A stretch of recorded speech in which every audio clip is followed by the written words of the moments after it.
Pejgamberi alayhi salatu wassalam, duke na treguar se çfarë duhet jetë dashuria për dërguarin e Zotit për besimtarin, thotë: nuk beson asnjëri prej jush me besim të drejtë dhe të kompletuar, pra, përderisa nuk jam unë më i dashur për të, se sa fëmia, pasuria, prindrit, deri dhe vetja e tij. I thot Umeri radiallahu anhu, i dërguari i Allahut, të dua ty më shumë se gjithçka u përmend, veç vetes time, pra nuk të dua më shumë se sa vetja ime. I thot pejgamberi alayhi salatu wasalam, nuk është kompletuar besimi o Umer.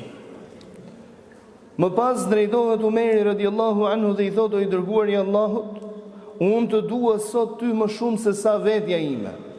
Përse e kërkon diçka të tillë profeti alayhi salatu wasalam, në mënyrë që fjala e tij, duke qenë se nuk flet nga vetja, ma yantiqu anil hawa in huwa illa wahyu yuha.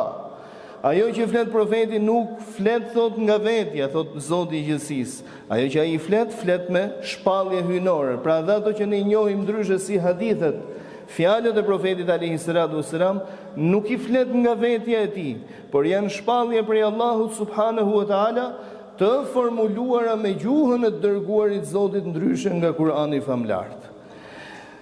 Ndaj na e kërkon këtë lloj dashurie dhe e kërkon Zoti i gjithësisë në mënyrë që këto fjalë të tija të jenë ligj për ne i pa diskutueshëm. Pra kur thuash, ka thënë profeti, të kujtohet fjala e Zotit, la tuqaddimu bayna yaday Allahi wa rasuli. Mos i paraprini fjalëve të Allahut dhe të dërguarit të tij.